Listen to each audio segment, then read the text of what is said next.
Okay, now it's recording, and now I have my live stream going through my GoPro, and I need to go grab something and go to the restroom. I just wanted to make sure everything was working and then give people a chance to join for a moment. So I shall return. I shall be back in just a moment.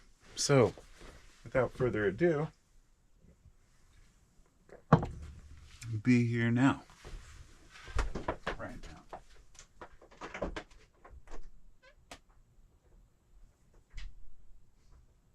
then give people a chance to join for a moment. So I shall return. I shall be back in just a moment. So, without further ado, be here now.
Can you imagine how difficult this would be?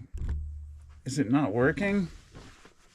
Oh, it is working. I think it's still live. I'm hoping it's still live. Hey guys. Oh, wait a minute. Is it still live? This is why I started the chat, or started the video, and then I came back to it. So, sometimes... Oh, okay. It is working. It has this weird echo, so I can watch myself and I can actually do kind of a live cast while I talk to subscribers. I know, it's so innovative. I'm so aware of what's going on with technology.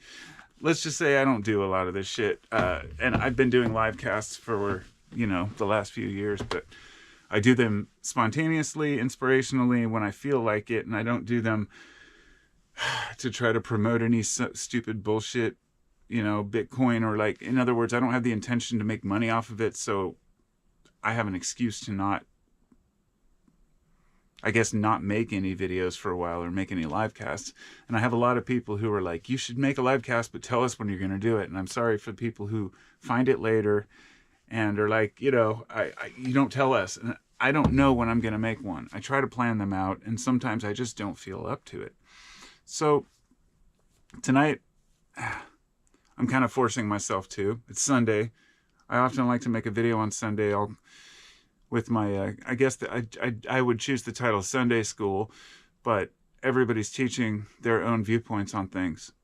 I wrestle with the idea of whether the things I have to offer to society are even beneficial, to whether me talking to the internet actually helps anyone, or if it just helps myself to just kind of discuss the thoughts that are in my head. Let me just put it this way. I know some of you will say what I've said has helped you over the past, but I am cautious about what I say because I've said things in the past that perhaps I don't agree with anymore. Different viewpoints. Not harmful ones, though. Fortunately, none of the things that I've believed and changed my mind on over the years have been like things that like, oh my God, I put people in danger, but rather just the kind of way I've dismissed certain belief systems, because it's a little frustrating to try to talk to people in this world. I don't feel like I can properly communicate with the people around me. And therefore, sometimes it's very frustrating. You get a little overwhelmed with everything. But at the same time, my whole day-to-day life, there's no stress and struggle. It's not like I'm always worried about things, or if I post a couple videos or community posts, people get some idea that I am all of a sudden flustered or frustrated. It's just that something comes to mind and I want to share it. And the fact is that the negatives share quicker. I'm more likely to want to share something that bothers me than something that's just beautiful or awesome or new. It's unfortunately how humans work, how our minds work. We're more attracted to negative news too, which is why there's so much of it.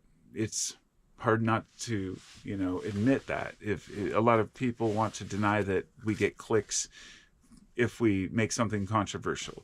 So if I had make this live cast like, let's talk about Trump and Elon, something like that, of course people are just gonna everybody's gonna click on it because they have to. Oh, I need to get into this argument. I need to prove my political point or my stance. Or if it was something, like God is not real, or, to the extreme. Actually, that probably wouldn't even work anymore because we're living in a different time now where, that whole atheist community on YouTube has really lost its luster, over the years. Luster, I would call it bluster. And, I've always kind of secretly, I guess I grew up at a time when if you were the atheist, you were the outcast and you were considered society's problem, and you would be chastised by all the Christians around you. I wasn't an atheist. I was taught younger that I was basically agnostic, which I was just said, I don't know what to believe. Nobody's taught me or shown me what to believe. So I believe what I see until I experience something differently. And I think that that's the way all of us should take life, right?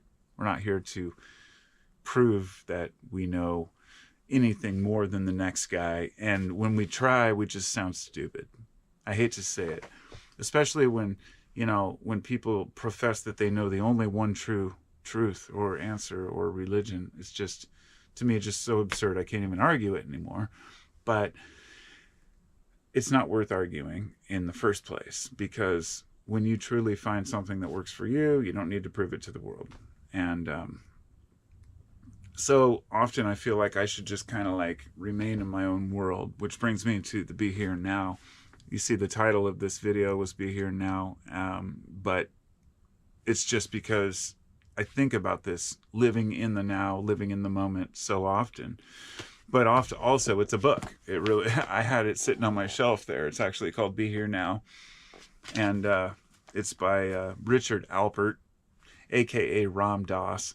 So Richard Alpert, Timothy Leary, Ralph Metzner, I believe, a lot of these other guys, these were all like Harvard psychologists and doctors that tried LSD back in the day when it was still legal, back in the 50s, right?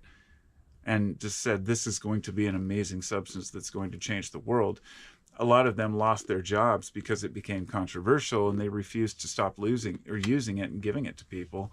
And some really respected it. Some took it to kind of the technical level. Some took it to the extreme level where they thought everybody should take it, that they should put it in the water, like Timothy Leary. He kind of was the proselytizer, went overboard a little bit, in my opinion. And then there was Ram Dass. He was also a Harvard professor, I believe, or doctor. Maybe, I don't know if he was a professor. I think he was a doctor. Anyway, it doesn't matter. These were very highly intelligent men who tried LSD and had a breakthrough that changed their lives. But this whole Be Here Now book is written in this newspaper kind of format. A lot of you, I'm sure, have seen it, but it's really beautiful. And there's just these little quotes and stories about living life. Some of them are short, some of them are long. And I opened it up and I realized I have this bookmark in there. It's a $5 billion bill, from the Bank of Zimbabwe. And many of you might remember, like 10 years ago, the bank or Zimbabwe economy crashed, and they were paying, a lot of money for stuff. This is a $5 billion bill, okay? And there were times when they were paying, I think up to $100 billion for a dozen eggs. It got that bad. And then the whole thing fell apart. But I ordered a bunch of these worthless bills on eBay 10 years ago because I just wanted to have them on hand to remind myself of where the American economy could easily end up within another fucking 10 years. And, it just kind of gives me a little bit of humor when I chuckle at it. But to be back to the point, or we can talk about that if you want, the idea of being here now, really living in the moment, is something that I think a lot of people don't really give enough credence or credibility to. It's just kind of like some hippy dippy shit, right? Well, you can't live in the now. You got to worry about your retirement, right? You got to worry about your future. You have to worry about certain concerns in the future, but that isn't really what that means. You can still live in the now, and maybe set your sights on what you want in the future, figure out a path to get there, and then live in the now as you're doing it. Everything will come as it needs to. But a lot of people live in the past, and that's even worse. You know what I mean? I think living in the past can be even more harmful than in the future.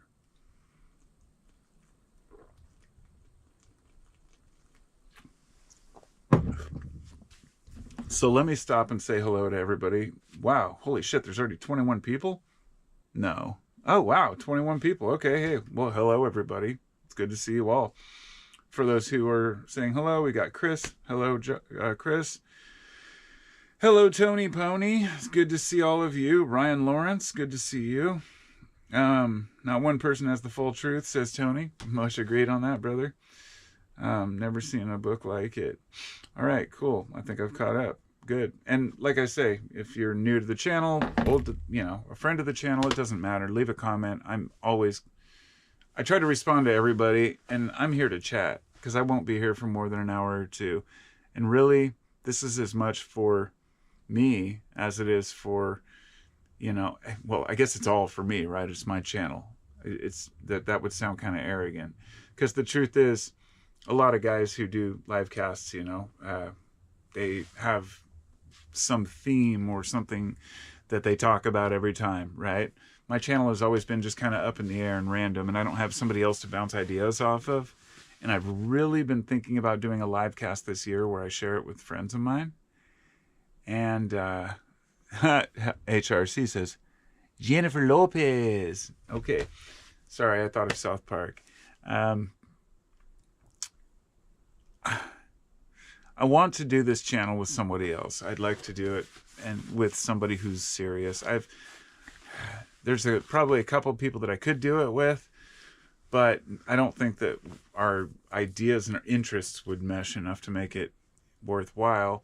Whereas a couple of people that I really do think our interests would mesh, they don't want to do the podcast. They don't want to, be on video or audio. So I understand that. People feel like they stumble over their words. And look, I get that. I feel the same way. I've been doing this for 13 years, talking to the goddamn camera. In fact, looking over here, I remember one of my earliest interactions with a subscriber was this guy named John McDonough. And he was an old-time subscriber who, had been with me since like 2011 or 12. And I think he's probably like 10 years older than me. In fact, that comment was left by Hot Retarded Chicks a minute ago. I call him HRC. It's a dude. I don't know much about him, but he knows John, or at least I think they're in the same age range, perhaps. The thing is, I don't know shit about my subscribers, okay? And it's really hard to keep up on who y'all are. And sorry, I'm tying this knot here in this little jar that John McDonough gave me. So when he came to Portland, he said, oh, by the way, I'm going to Portland. This was back in the days of YouTube where you could do response videos, and there were really communities back then, and they really broke that up. It's sad. But he bought 2 of these at the airport. He gave one to me and one to my wife. And it was kind of his, he's like, it's all I could find. He wanted to bring a gift, just like you would bring, tobacco to, a Native American or sorry, maybe that's a bad example. I'm not an elder, but anytime you go to someone's house, you bring a bottle of wine or some sort of a gift, right? And I really want to, I love doing these kinds of things when I go to visit people, so I would only expect somebody else who came to visit me would. But I let this dude stay at my house for like a week or two. I talked to him just recently. He posted a video like in the last year or so. He's still kicking. He's down in California. He moved out I think he's living in a kind of van life, like in a motorhome. So doesn't post quite as often. But just meeting those people and those chance interactions for a moment, I've met only maybe like 3 or 4 of my subscribers briefly, maybe 4. I met a dude twice, the same guy, like several months apart, like 100 miles apart at different places at a county fair and in some little country town. He's like, Carpo? And it was the weirdest thing because I was in a grocery store and I was like, what? Like, my channel was small back then. I mean, it's still small now, but even back then I was like, how would somebody recognize me? That was just too weird. I was like, is it somebody who remembered playing Zonk with me when I was a kid? Because I used to use that name Carpo. But yeah, we talked and God, people are fucking cool, It's as awkward for me as it would be for anybody. I'm so glad that I'm not a famous person who gets recognized. I've thought about that, like, to be a Hollywood star and everywhere you go, you can't really go shopping without being asked to take pictures with people and autographs, and you're just a human, right? And a lot of these people, that goes to their head big time, obviously. But for me, I just don't want it. I don't want to be part of it. And, that's back to the be here now kind of thing. I really want to be able to live in the moment. But at the same time, I do have desires to, like, wouldn't it be fun for at least a short time to be, say, a high roller, make a bunch of money? But I'd want to do it legally and straight up, I wouldn't rip anybody off. And in today's world, everybody wants to either invest in crypto or create some sort of a scheme. But no, a lot of the times it's just hard work, and an idea that works. Still got my glasses on. And when I've got my fuzzy hat, it keeps me warm. But yeah, it's a weird life. It's been strange lately. I'm not sure really what to think about it all. Yeah, I still vape. It's been about 10 years now because I quit smoking when I was 40. And I said I'm never going to smoke again. I mean, I've had a couple stogies since then, but no more smoking as a smoker, pack-a-day smoker here. And then I started vaping, and I'm 49 now, so I guess by next year I said I want to quit vaping too. So I got 1 more year to go. And I'm still a human, right?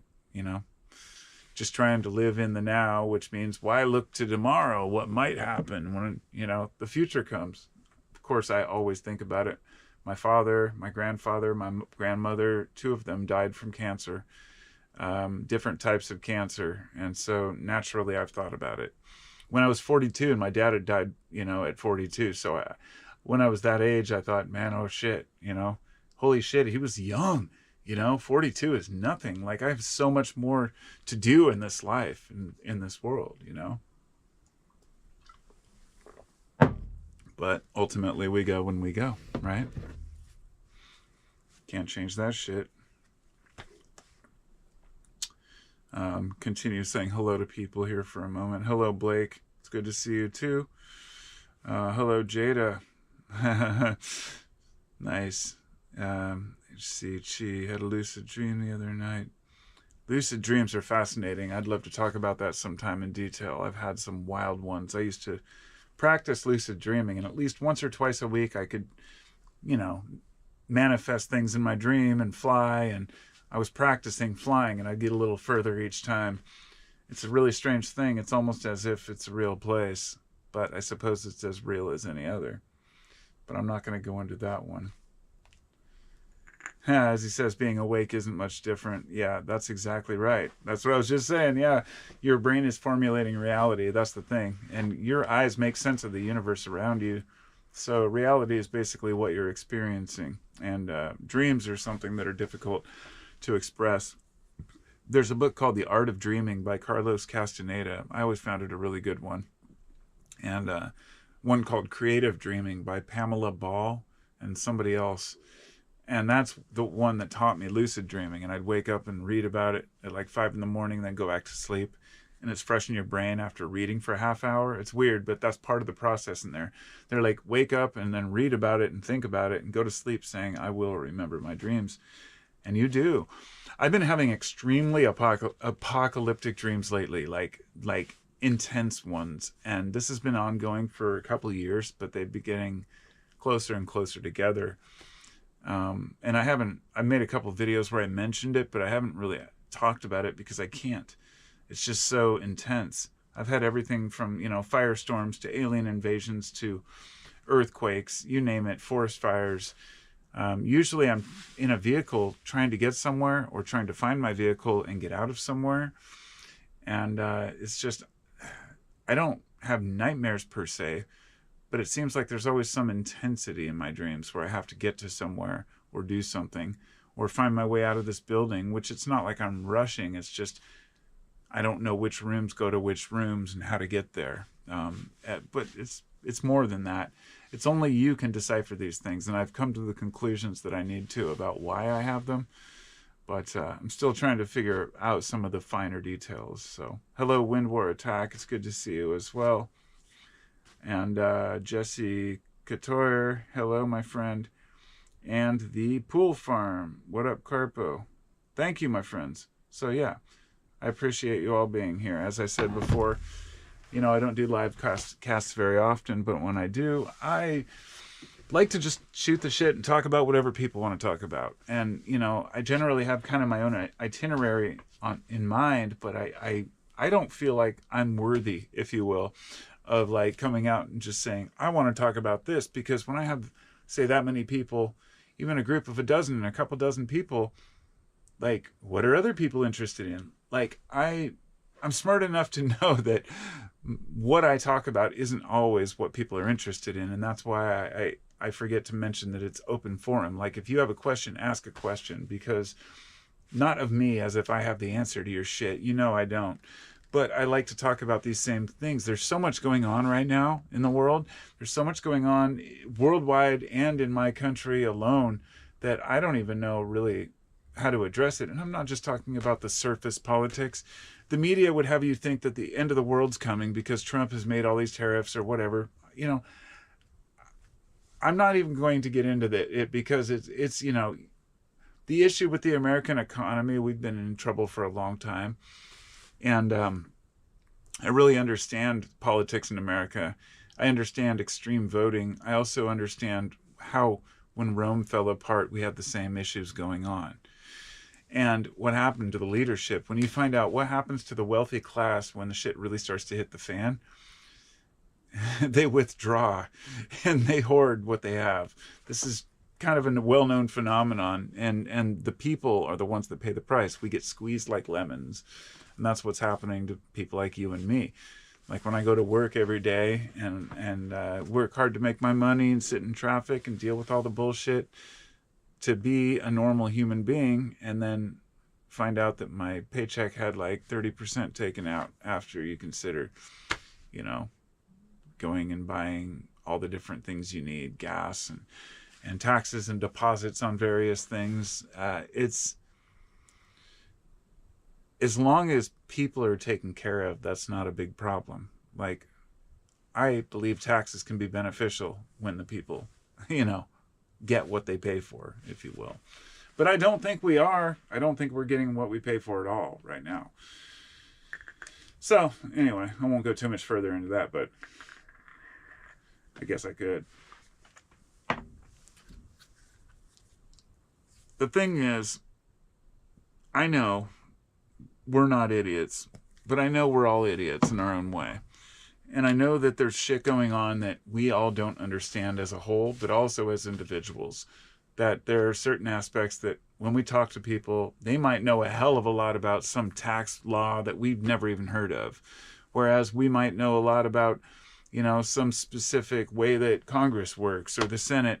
And then somebody else might understand how trade works. And somebody else might be a farmer that understands what they need through their John Deere tractors, where they can't get even a fucking, decent service on their tractor because they have to pay the manufacturer because they have all these, proprietary, patents on their tractors. So they have to take it to a specialized mechanic to fix it and can't fix it themselves.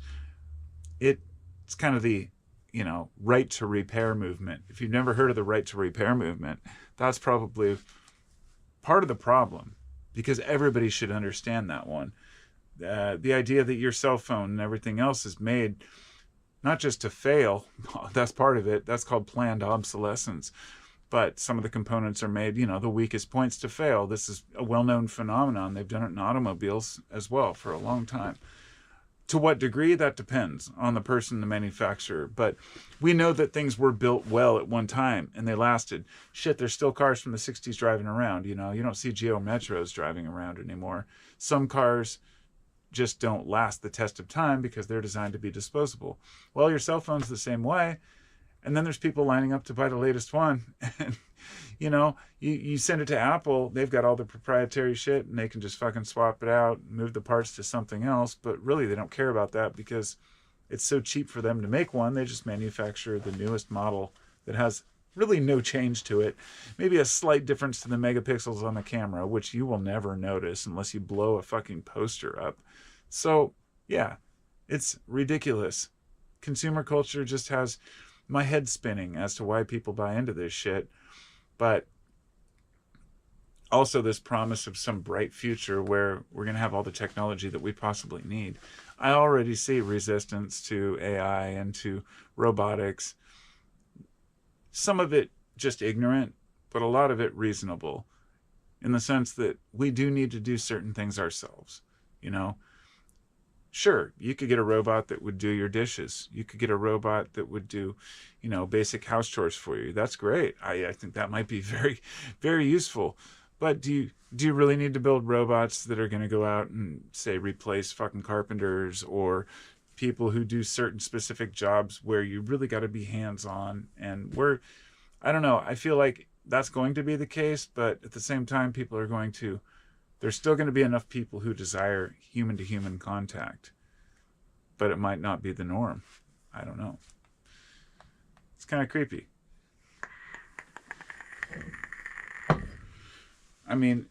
I have a lot to say about AI, but, you know, a lot of people are huge defenders of it. Huge defenders of AI. They think it's going to save the world. I don't know so many of them. But, you know, then we have people who just want to control it.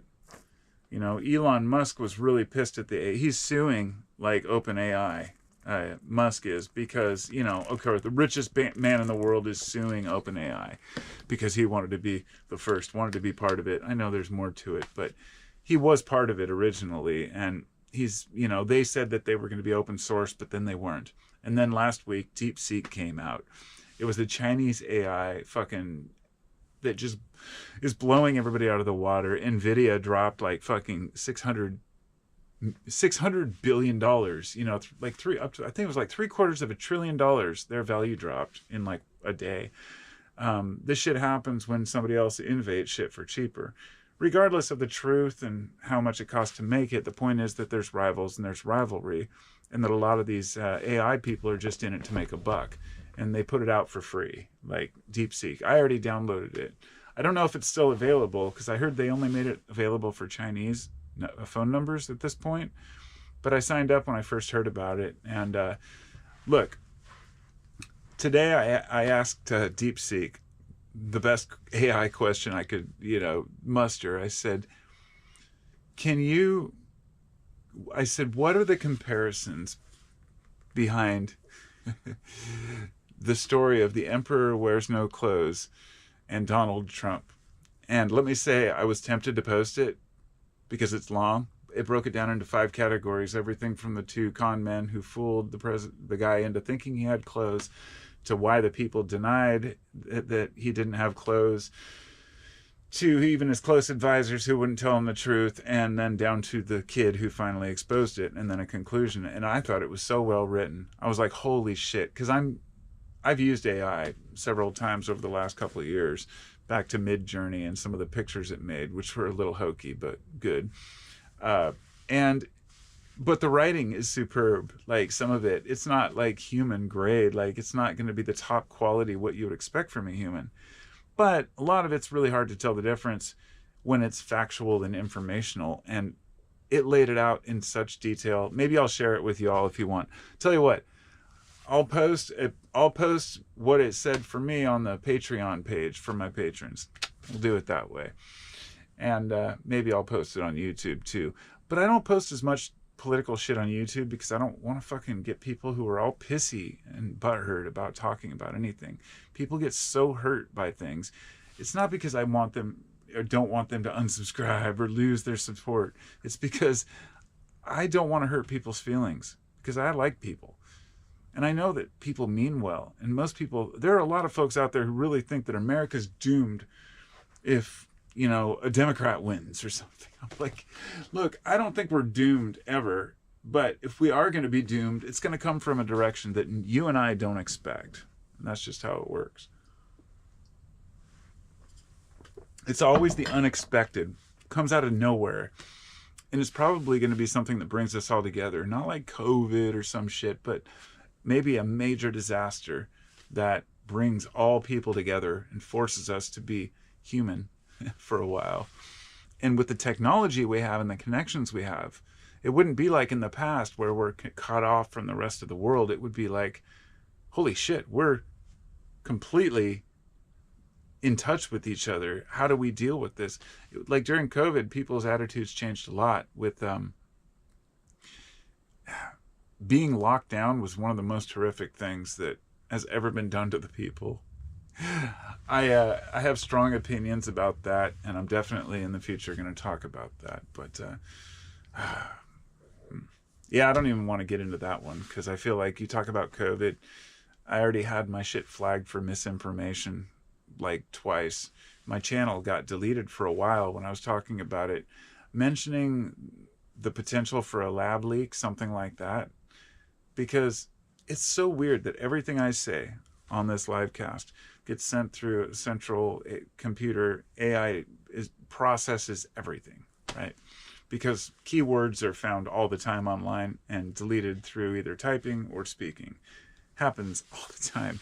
Videos get instantly like age restricted or censored or deleted when you say certain things, keywords, because those keywords are, picked up. This is why people use code a lot more these days. And I'm actually going to have to start using code as well. Like COVID. Remember COVID 19? That kind of shit. And it's just pathetic because ultimately I believe that freedom of speech is one of the most crucial things, the most important thing that we have. Freedom of expression and speech is, once you start to lose that and the ability to criticize the government, to criticize other people, and less spoke about the ability to criticize yourself, because when we start taking ourselves too fucking seriously, then we really think that we know everything, and we don't know shit. It's we want to think that we know more than we do. It's just human nature. I get that, but I've been trying to understand people who I disagree with immensely, people who I have completely different policies from. Like, why does this other person have this completely ignorant attitude about what America is or what America stands for or wants? Why is this person so wrapped up in their own tiny little tunnel vision of reality? And yes, some of these people are the guys who are,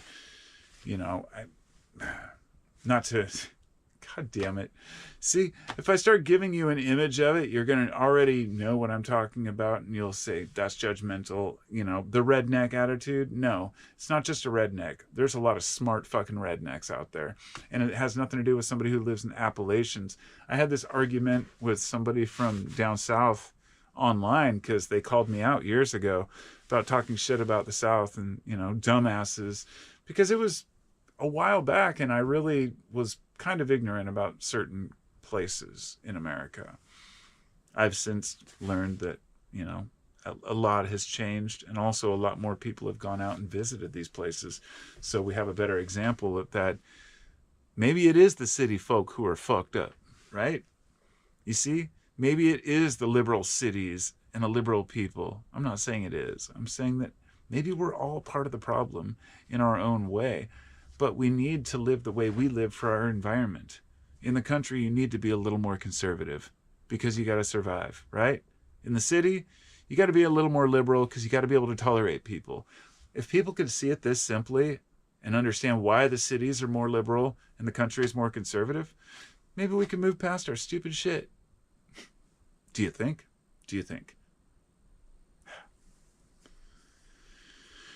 I don't know. I really don't. Who we got on here? Anybody else join me? We got Chris. Hello, everybody. Grounded Extracts. Good to see you, my friend. Much love. Yeah. Cheers to all of you. Yeah. Jesse. Got Blake. Where were we? Yes, Chris. It's a class war, says Jada. I think that's Jada. My glasses aren't... I think I need to go to 2.0 now. I'm using the 1.0s or 1.25s, but... It says politics are a double-headed viper. Choose either head and you'll die from the bite. Yeah, pretty much. That's how I'm feeling right now. Blake, AI has been beneficial to me in many cases in the last few months. Helped me plan my trip to California after I graduate. Gonna stop at some pretty cool places now. Nice. Yes, no, that's the thing. AI can be used as a tool. If it helps you plan out a fucking trip or something you need to do, dude, it's going to be an amazing tool. But here's what I'm scared of. Not scared of, but the fact that I've already been caught on YouTube randomly surfing videos and finding a video where I got about 5 minutes in before I realized it was an AI voice in that channel. I'd look now every time I find a new channel that's about history or technology or science, I go back and see how old the channel is. If it's not more than like 4 years old, then I'm really skeptical. Even if it is, you still have to be skeptical because the channel could have been bought. But if you'll find it's a channel that has tens of thousands of subscribers, but it's only like a month old or even less than a year old. Fuck, they're using AI. Completely AI generated channels, and they're easy to fool, and it's just going to get easier. I need to see people's face now. That's why I like doing videos. I really need to see people's face. It's getting ridiculous. Truth nuke of the day to kick off February, says Chuck. A truth nuke of the day? Oh man, I would love to say that I have a truth nuke, but You know, I don't have one because I've come to the conclusion that what I think to be very important could just be not right for somebody else when it comes to truth. That's a little different. What is truth, right? Is it the truth that we want to hear? Is it the truth that we need at the moment? If I were to give any truth, nuke, I don't know. It's weird because, yeah, just being alive is a fucking trip. The more I learn about the things that my government has been involved in, like MK Ultra and the different experiments on American citizens, and the more I realize what's going on behind the scenes and, you know, behind closed doors, I've learned so much about these things that were called conspiracies but ended up being true that at this point I don't even know what the truth is anymore or what matters to people. But especially after the recent elections, the last like 10 years, I've just kind of lost hope that people care what the truth is. I feel like most people just want their truth. I really don't think people want to hear the truth anymore. Who we got here? At Edon Ohayan. He says, I'm here. It's good to see you, Iden or Eden. Iden. Who else we got? Daniel Riley taking over. What's up, Daniel Riley? It's good to see you. Daniel Riley, I've given him some shit in the past when he was really fucked up. Dan, when you were fucked up on a lot of acid and doing a lot of psychedelics, I was giving you shit, and I apologize. It wasn't my place to do so.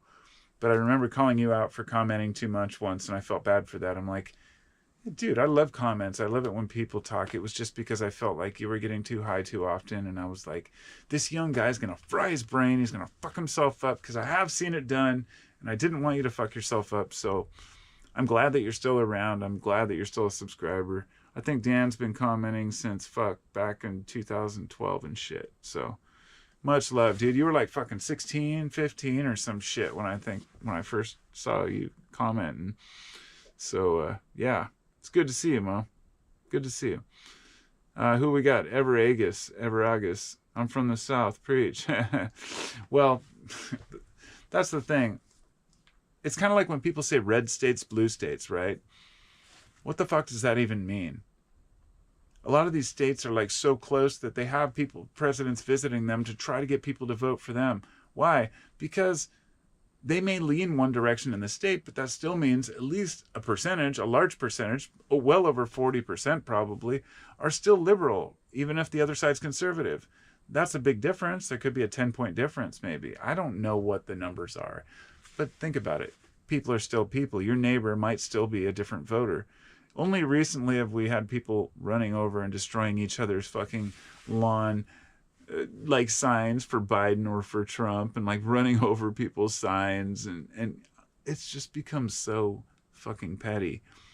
It's what they want. It's what they like. Well, it's what at least the Trump side likes. Not to say that, to be in denial of that at this point, that some people like controversy because people want to strong arm America. I have more faith in Americans because I think Americans are what make America strong. And I think that we have more strength than we give ourselves credit for. And we've just given it up to so long, just bending over for the government. Oh, sure, take away the gold standard. Yeah, sure, take away our gold. Literally, in 1933, they took away people's gold and then they made it illegal to own gold, made everybody turn in their gold, and then doubled the price of it. I think they gave them like $16 for it per ounce, and then they raised it to like 33 or something. It just bothers the hell out of me that they did that to try to save the U.S. economy, right? Well, Americans were more protected with gold at that point, and so, it is what it is. It ends in tragedy with a lot of broke people, and today it's coming to that again. So, I don't know. We'll see what we'll do. We'll see what happens. Who we got? Solid Scrap, Solid Soap. Are you still a Kratom user? You know what? I am. And I've been meaning to make a video about that, actually, because I have a lot of people who subscribed to my channel when I used Kratom, and I used to talk about all the different strains. I had a lot of my videos censored by YouTube, so I had to delete them. I still have a bunch up, and some of them are just through like Patreon, but I tried to get rid of as many on the public side as possible because I didn't want to get them flagged, because they were all getting flagged for, talking about illicit, dangerous substances. So I stopped talking about it, but I've been using Kratom. The first time I ordered it online was in 2009 or 2009. Yeah, it was 2009. I think it was sometime in August. And I was on probation. I couldn't use any cannabis, so I wanted to try something different. And I tried Kratom. Cleaned my room till like, or my garage room till like 1 a.m. And I was like, wow, this is great stuff. And it ended up being my favorite, for a long time. And I still use it daily from 2009. So yeah, 15 years or so. I have no intention of quitting, but I reduced down from what I used to take. And I just take it when I'm at work, to keep me motivated. It's kind of like drinking a coffee. In the morning, I take a little shot. So yeah, Kratom's interesting. Good stuff, but not for everyone. And it is opiate-like. So yes, it can be addictive. So be smart, right? Bristol, UK, says Obscure Fruit. Thank you, my friend. This stupid vape. Truth nuke black pill. Yeah, there ain't no truths. Yeah, the black pill.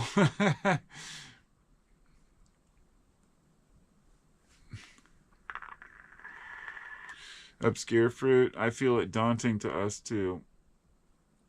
Chuck Connors. We find the British daunting as well. Yeah, the British have their own problems, that's for sure. 32 now, says Daniel. Wow. So yeah, it was 13 years ago.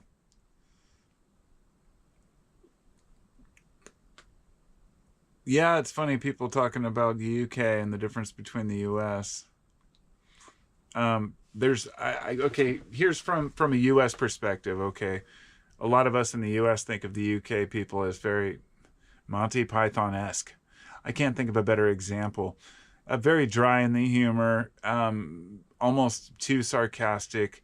The weather is pretty dreary a lot of the time. I live in the Pacific Northwest, and the weather's dreary here too. You go up north, that's where Kurt Cobain was born, just not too far from here. And he was depressed all the time. Living out here where it's always raining is always an excuse for people being depressed, and it just seems to go kind of hand in hand.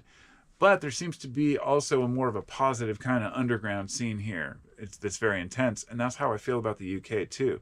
I feel like we're very similar out here. The UK has a very intense party scene, so I might go over there someday and check it out. I want to go to Scotland. That's where my roots are. So, who else? Duke, the Logic Zone. I haven't seen Duke in a while. It's good to see you, friend.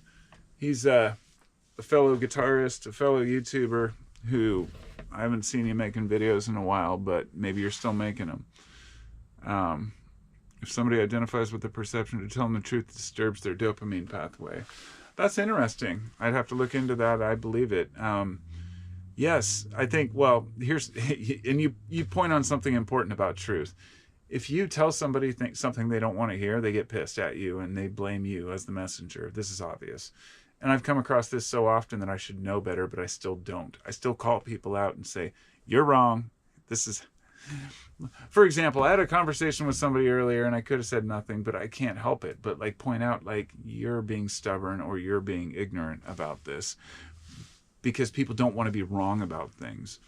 We were talking about the emperor wears no clothes. As I mentioned, I asked AI to label it out, and I told somebody, and he said, well, that quote's been around for a while. I was like, yeah, it's from have you read the book? He's like, what book? I was like, the story, the emperor wears no clothes.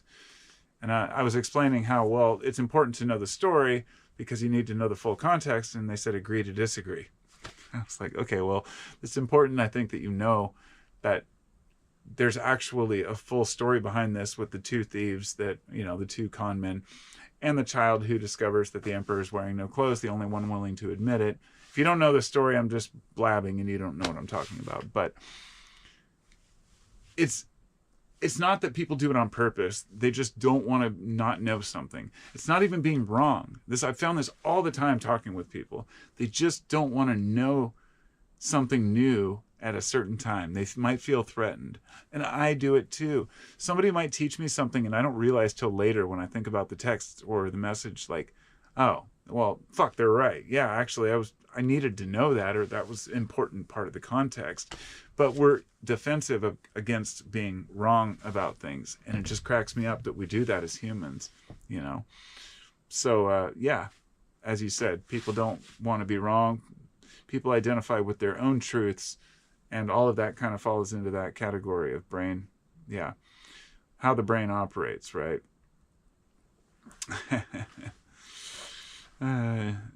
Jake, Chuck, all right, what are we? Ronan. I haven't seen you in a while, my friend. Ronan's buff. All I remember is I think you do fighting, don't you? Or do you just lift weights? But, yeah. Ronan the Troll Slayer. I still use Kratom, but not a lot. When my back is bad, helps me with the pain. Red Bali. Yeah, it depends. Like, Kratom went downhill. So I was a Kratom vendor. I started selling it in like 2010 and went till like 2015 I started selling it until like 2019 or 20. And I quit because the quality went down and I couldn't stand behind my product. I'd love to still be a Kratom vendor. I was buying through an American vendor for a while. It just got too expensive and people were like, oh, your shit's more expensive. I'm like, but I pay like 3 times more because I buy it from a US vendor who tests everything. He was in the business for a long time. His name was Ethan. It was Herb Research. And he always had good shit. And I'll tell you, if I could get a hold of that today, and maybe I should contact him. Because I've thought about going back into Kratom vending because it's such a great herb. I really love it. And it is very addicting, as Tony says. Yes, it can be addictive. And unfortunately, that's the thing. Everything that's good seems addictive, doesn't it? You know what I mean?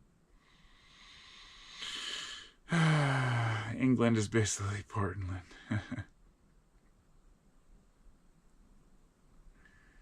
If guitar videos, Blake says, if you have guitar videos on my channel. All right, Blake, well, leave a comment on another video so I remember, and I'll check out a couple of videos. I want to get these guitars sold, these electrics I was making. You know, my first electric bass, if you've never seen it. I don't even think it's in tune. But yeah, this was a very simple double. We've got, and I'm not gonna pull them all out because there's too many. And I want to get these things finished one day and then put them up for sale. But the thing is, I'm not that great of a player. But when I do, I usually play my acoustic. Where was I? I need to finish these comments so I can get back to talking.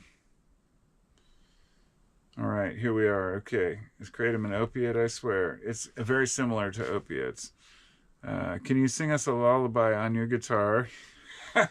West Coast style. I'll tell you what, I'll grab a beer and maybe I will. I'll sing you a song. If you guys all vote, if you all hit the like button and then donate $40 million to my campaign for 2036 when I run for president, then I'll play a song.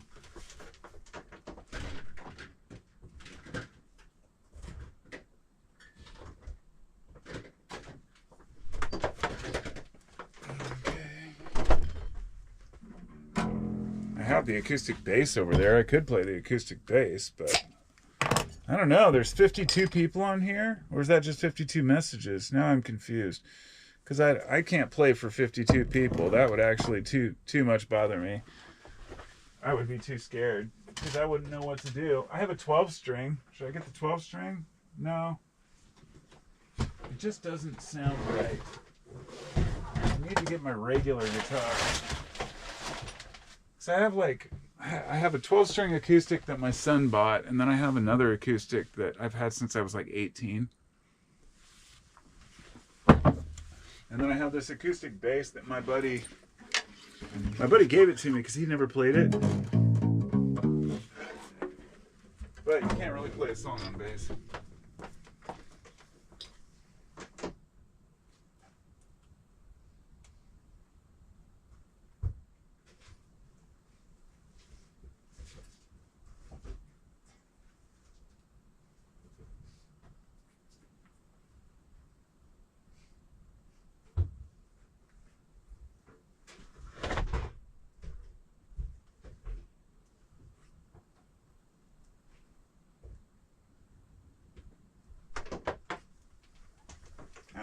it went.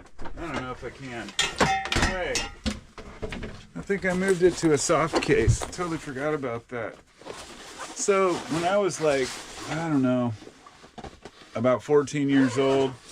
No, sorry, I was 16 at that time. I got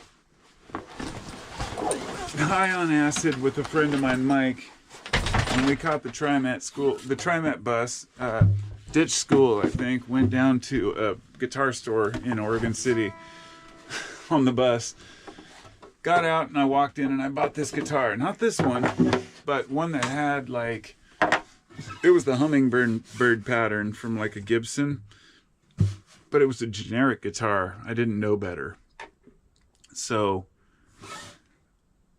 I bought it, and the action on it, or the distance from the strings, was so high that it was just horrendous to play. But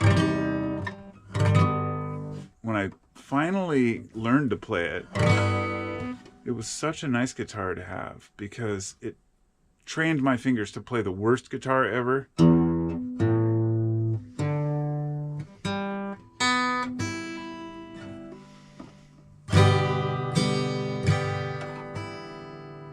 I don't have a lullaby. I don't even know what I'm doing.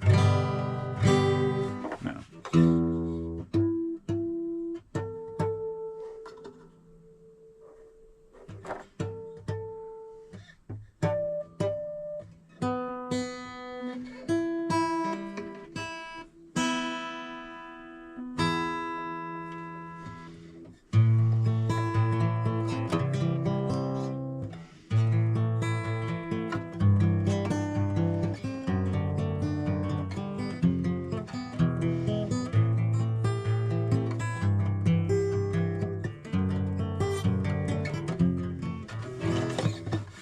Babe, I'm gonna leave you.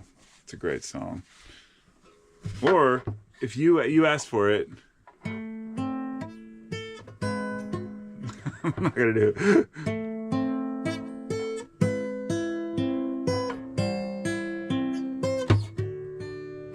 No, Stairway to Heaven is not the song I want to play. Oh, I'm singing a lullaby for my subscribers.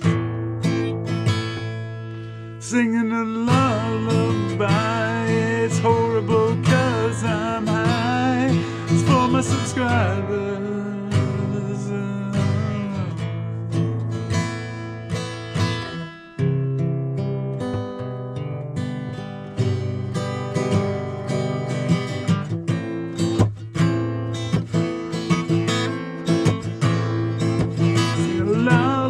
I'm singing a lullaby for my subscribers because someone asked.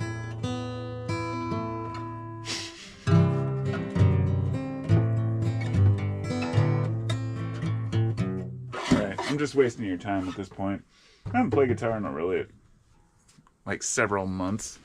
Maybe I'll play another one before I go. I'll play another song, but I'll actually focus. Maybe actually play something that's a real song. But when you're called out on the spot, you can't just play a song. You can't just play a song if you're a YouTube dude who just talks on video, because then you're playing a different instrument, which is a different language. When you play music, it's a language all its own. My son, he's 30, and he plays guitar, and he's amazing. He does such a good job, and they play live all the time. And I used to play with my brother. In fact, I found all our old concert shirts today from our band First in Line.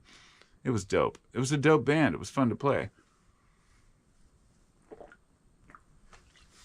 And I'll be honest, I actually thought a while back about, I was like, how could I talk about shit funny? Like, just having a background chord or something when you're talking about something controversial like politics, because you don't want people to be dicks. So you put a background sound so nobody gets all but hurt. And then you just do something like that, really stupid and humorous. But there's already quite a few videos like that. I'd have to think of my own idea. Not my sense of humor anyway. And besides, I'm not a very funny guy. I try to be. I can be at times. Kind of like my brother. He's funny to sometimes, and sometimes he's not. Kind of runs in the blood, I guess. And then there's some people who are just hilarious all the fucking time. And then people like, it's funny, I was watching a movie, Kevin Hart movie last night, and I was like, this guy's not funny. I have to look and see, do people think this guy's funny? Because I've never really watched any movies. And a bunch of other people were asking the same question, like, why do people think Kevin Hart's funny? And I wasn't dissing. Hey, man, if that's your sense of humor, then so be it. Just didn't do it for me. So I decided to watch the whole movie anyway, because that's what I do. I don't care. I'll give it a chance, once or twice. My sense of humor is a little dry. Where are we at here? Okay, I wanted to say there's 52 people watching. I wanted to make something clear. There's only 26 thumbs up. You better all hit the fucking thumbs up. But beyond that, I have never, I don't think, ever had 54 people watching, actually, in my channel. I don't think that's ever happened before. So, thanks, everybody, for coming and visiting. Kind of puts a lot of pressure on me to be super cool. I better fucking put my hair back and get, like, all my beads on and shit. You see, I'm wearing the cheesiest fucking sweater you could imagine. It's got, like, these bears on it. Now, I've had this for, like, 20 years. I love this sweater. And I kind of pride myself on my dork outfits, but who else is there? Scott Ashby. That's my homie. What's up, bro? Scoey's